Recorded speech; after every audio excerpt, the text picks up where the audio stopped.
शिवाय आज प्रकृति टीवी भूतनाथ महादेव टेम्पल ऋषिकेश से और आचार्य जी से मनमोहन जी से हम पतुल्य जी से हम ज्ञान लेंगे, कुछ ऋषिकेश की महत्ता क्या जानेंगे। जी आप बताइए। पहले हम आपको जय बाबा भूतनाथ की, आप पहले जब भूतनाथ के सामने बैठे हैं तो उन्हीं की चर्चा करेंगे, उसके बाद बताएंगे कि 5 सिद्धपीठ ऋषिकेश में कौन से हैं सतयुग के। तो जब बाबा की जो है बारात हिमालय से आ रही थी, मैं शॉर्टकट में कहूँगा, तो उसमें बाबा के इतने गण थे जिसकी कोई सीमा नहीं थी। असंख्य गण थे, भूत प्रेत पिशाच यक्ष किन्नर गंधर्व कुष्मांड बेताल, कई प्रकार, सारे अंग भंग थे। जो पूर्ण था भी तो उसका कहीं अता पता ही नहीं था। प्लस उसमें 33 कोटि आपके देवता भी थे। 33 प्रधान होते हैं, कोटि शब्द की व्याख्या नहीं होती।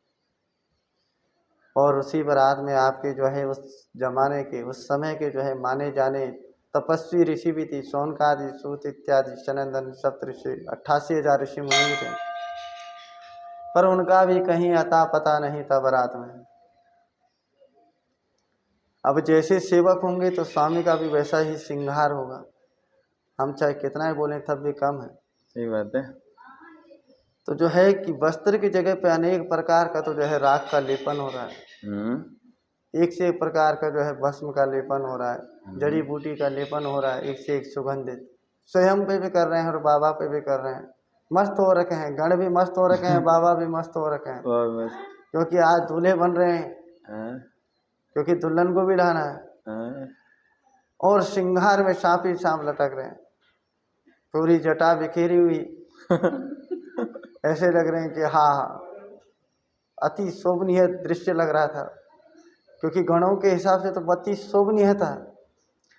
पर जो उस बारात को देख रहा था उसे समझ में नहीं आ रहा था कि दूल्हा कौन है और बाराती कौन है, क्योंकि गण भी वैसे ही बने हुए हैं और बाबा भी वैसा ही बना हुआ है।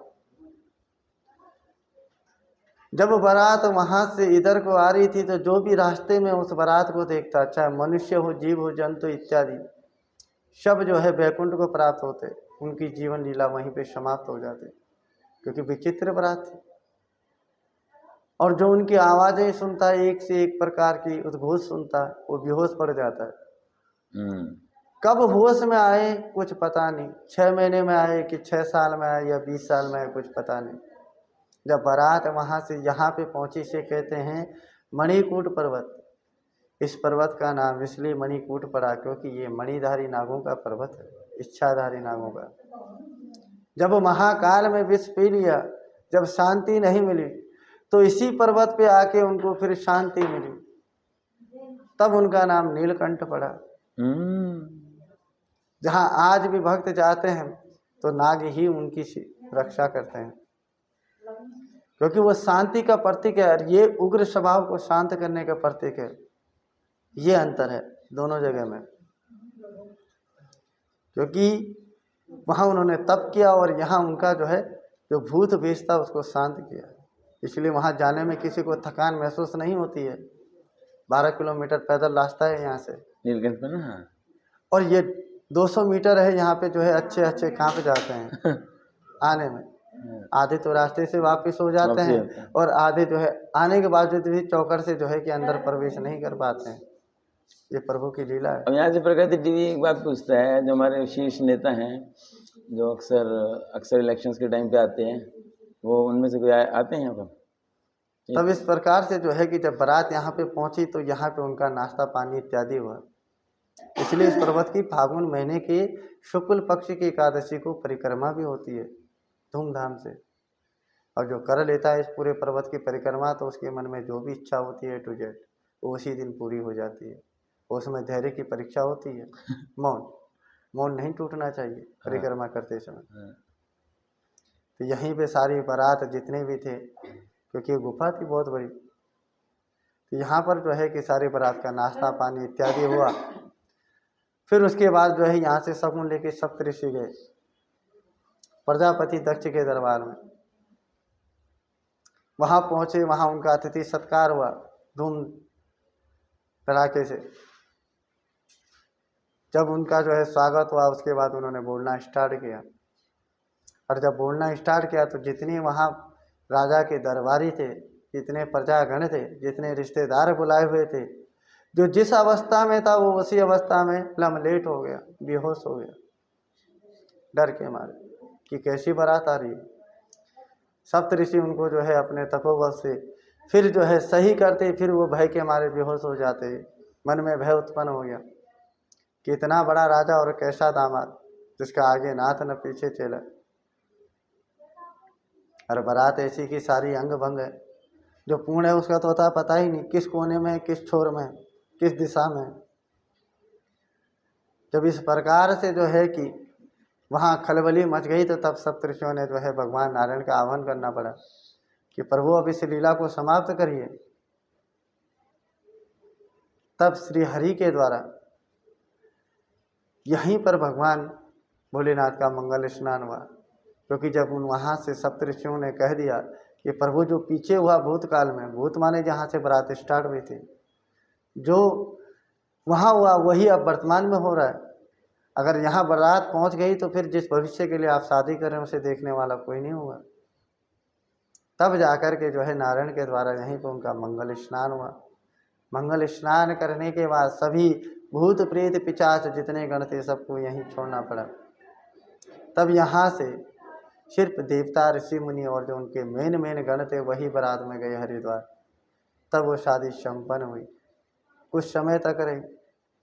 फिर उसके बाद जो है त्रिजुगी नारायण में उनकी दूसरी शादी हुई, जिसका आज भी हम नाम लेते हैं नमः पार्वती पतये हर हर महादेव।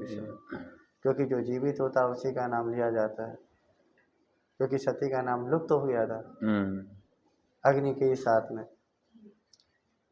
तो जो यहाँ के 5 सिद्ध पीठ हैं उनको भी बता देता हूँ साथ में। जी बताइए। तो पहला आपका नीलकंठ है, सामने भूतनाथ है जहाँ पे आप बैठे हैं। सोमेश्वर है, गंगा जी के ठीक पल्ली पार। लोकेशन गंगा जी के ठीक पल्ली पार है सोमेश्वर। यहाँ से आपका पड़ेगा 3 किलोमीटर, और ठीक वहीं से जो है कि 1 किलोमीटर के पास में है चंद्रेश्वर, और वहाँ से 8 किलोमीटर के पास में है वीरभद्र। अवतार समझ रहे हैं। तो जो सोमेश्वर हैं वो इसलिए उनका नाम सोमेश्वर पड़ा कि सोम ऋषि के द्वारा जो है इतना तप हो गया था कि जो है कि भगवान को साक्षात वहाँ आना पड़ा वरदान देने, पर उन्होंने वरदान नहीं मांगा क्योंकि उन्हें बाबा चाहिए थे। इसलिए उन्होंने कहा कि प्रभु ने कहा कि आज से आपके नाम से ही मेरी पूजा होगी यहाँ। तब वो सोमेश्वर है। आचार्य जी हमसे लगता है आपसे तो पूरी शिव महिमा, पूरा शिव पुराण हर जो है कि जो चंद्रेश्वर है, जब चंद्रमा जो है भयभीत हो गया था वहाँ पे जो है चंद्र ऋषि भी थे, इसलिए वो नदी आज तक श्रापित है। वो भी गंगा से भयंकर नदी थी वो चंद्रभागा। श्राप क्या था उसमें? अभी इसी कलयुग में उसका श्राप शांत हो जाएगा। जब ऋषि मुनि वहाँ पे यज्ञ कर रहे थे तो किसी ने वहाँ जो है गौ मांस डाल दिया, ओहो, तो इसलिए श्राप दे दिया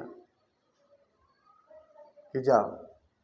और जिस दिन वो गंगा का श्राप खत्म हुआ तो जितने भी अगल बगल में हैं सब ले जाएगी एक साथ में, क्योंकि जितना कब्जा किया है तो वो तो लेगा ही ना अपना।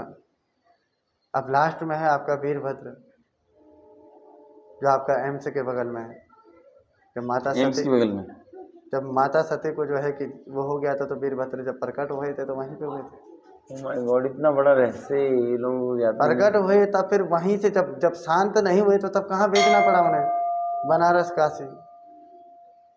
काशी जो बनारस की वो बात की है, प्रथम काशी तो आपकी हिमालय की है। उत्तरकाशी प्रथम काशी आपकी हिमालय की है, बाद में बताएंगे उसके बारे में।